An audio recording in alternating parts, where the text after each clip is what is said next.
You're listening to Combat Radio with Ethan Dettenmeyer, right here on LA Talk Radio. And there we go. And there it is. You don't have to wear the headphones, Jonathan.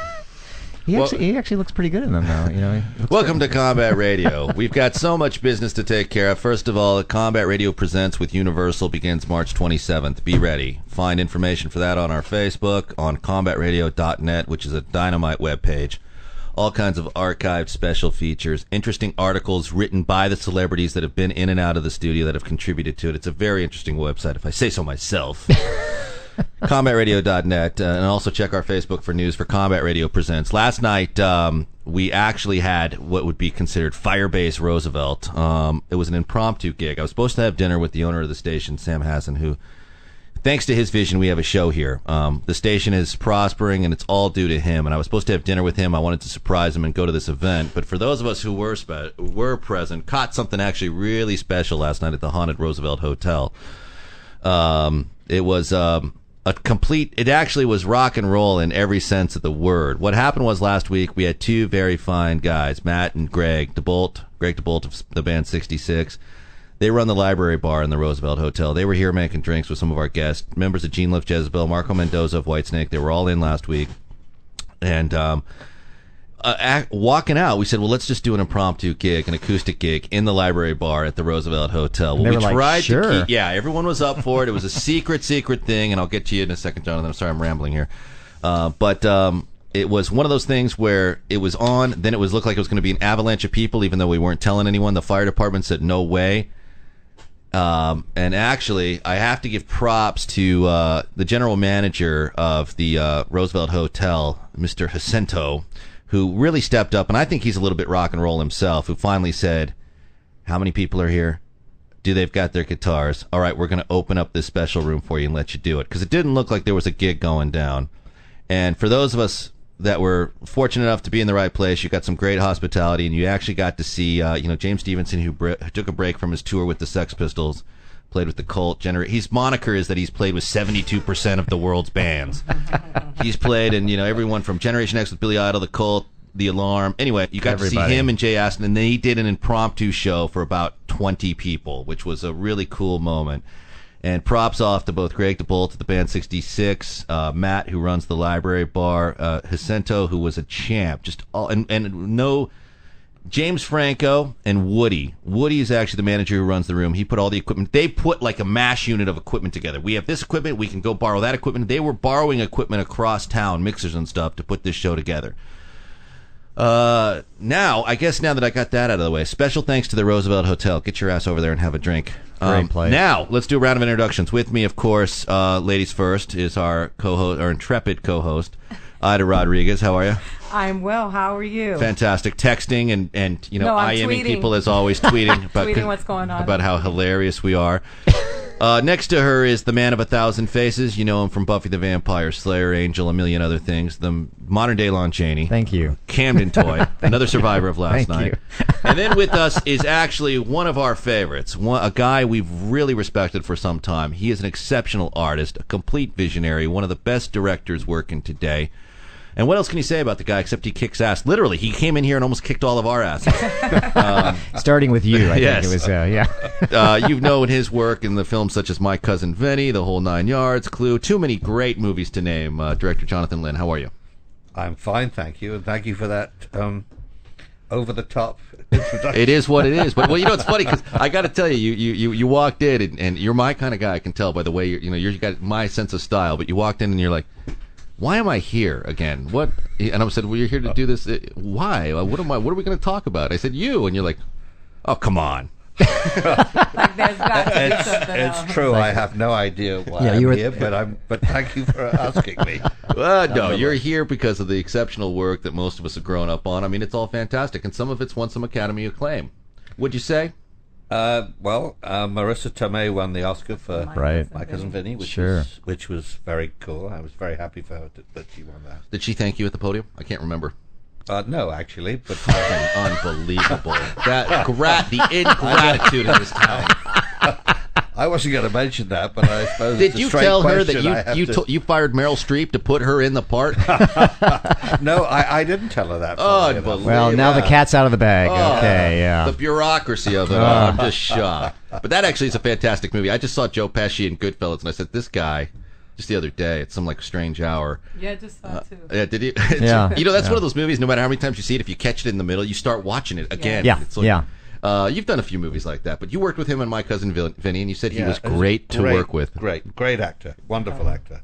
Now, was that after Goodfellas he did that or before? No, it was right after. He won the Oscar for Goodfellas while we were shooting. Did that change his demands on the set? Were you like, Joe? We did a shot the next day of him lying in prison. We panned from the corridor, through the bars of the cell to Joe lying asleep on his bed, holding an Oscar. Nice. Nice. We just put that in the dailies too. That's very funny. Sadly, we couldn't use it in the film. It would have been a bit strange. But it's there on the DVD special features, I take it, right? I have. Yes, you do? Oh, it is. I'd set you straight on your work. Seriously? I've never seen this. It's on the special features? Oh, that's funny. Seriously, is it? Oh, it is. And let me tell you something. That DVD has so much stuff on it. It's the one with all the different endings, all the possible different endings. No, that's Clue. I mean, I'm sorry. Yeah. I'm sorry. Let's get our Jonathan Lynn classic straight. There's only one ending to my No. Speaking of Clue, speaking of Clue, the first the boys go to jail. You know what it was? I was just tweeting about Clue now, see, and right. I got. Speaking of Clue, though, first of all, I want to compliment you because the production design in that movie is awesome. That house is wonderful, but you shouldn't compliment me. I didn't do it. You hired the guy. I did Exactly. So I did, and he did a wonderful job. You have to take the Coppola compliment or the Coppola adage of I hired the people. That's right. But absolutely right. And it's all on the set, if I remember right. On the other hand, I think that attitude isn't quite right. I actually think that you give credit. I think a director's job is to give credit to anyone who does a good job and to take the blame yourself. Unless you're the best actress at the Academy podium. I think the important thing is that what a director does is encourage everyone to do their best work. Right. Yeah. And so I never want to say, I did that. They did it. Actually, what the director does is hang around in the corner in a furtive sort of way and say, action and cut. And, and might it be a good idea if you tried this? But you don't actually do anything. You don't. You're not photographing. I have a little experience. You're not lighting it. You're not. You're just hanging out really and making suggestions. Elegant delegating. Yes, and it's. I think it's like being an officer with your troops, in the military. Yeah, that's actually a good analogy. You give them the credit for what they do, but you're responsible. So you take the blame if it's your fault. Where Clue is concerned, you actually worked with some pretty iconic personalities. I did. Did they mix well on the? They mixed very well. I didn't know they were iconic because I just arrived from England. So you had no idea who? I had no idea. Tim Curry's from England, isn't it? Tim Curry and I were at school together. I've known him since I was 14. Oh my goodness, you're kidding. So did you talk to him? Did you try to talk him out of this Rocky Horror Picture Show stunt when he got the job for that? Or no, I didn't. We'd lost touch at that time. But he did tell me coincidentally. But he did tell me that when we were making Clue, that he became an actor because when I left school, I became an actor, and he thought, well, if I could do it, he could. Are you acting like you like us right now? Is this part of your talent? Am I acting like what? Are you acting like you like us right now? Like I like you? Yeah, because yes, it is part of my talent. Directors have to give performances like everybody else. No, yes. I do like you, Ethan. I like you Jonathan, you are my kind of guy. And you, Camden. What a guy. Don't leave out Ida. Ida gets Puerto Rican on us quick if she's left out. No, it's funny. She's got a shiv over. A comedian just tweeted, and he was like, that movie changed my life. That guy needs a hobby. I love the movie too, Jonathan.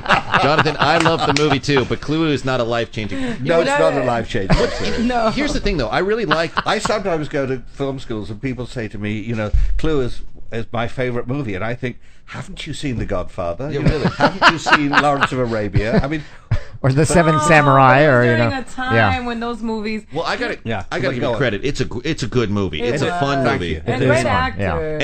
And you know, props to your modesty for putting it in its place, because Godfather is an excellent film. So is Lawrence of Arabia, and those are great movies. And and it's like a lot of times people come in and they say, well, I did, Wing Commander, and it's the greatest film since Orson Welles tackled Citizen Kane. I mean, we all like. I mean, it's innovative in a way, because if I remember right, depending on where you saw it theatrically, is the ending you got. Yes, that's right. Now, kids who probably don't remember that, because the DVD's got all the endings, right? That's right. Because that was a horrible marketing mistake, as it turned out, because people, the theory was that people would go and see it 3 times and see each of the different endings. Yeah. In fact, what happened was they didn't know which one to go to, so they didn't go at all.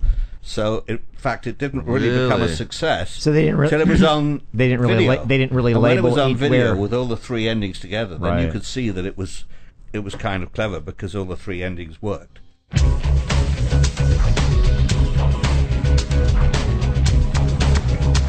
You're listening to Combat Radio with Ethan Dettenmeyer, right here on LA Talk Radio.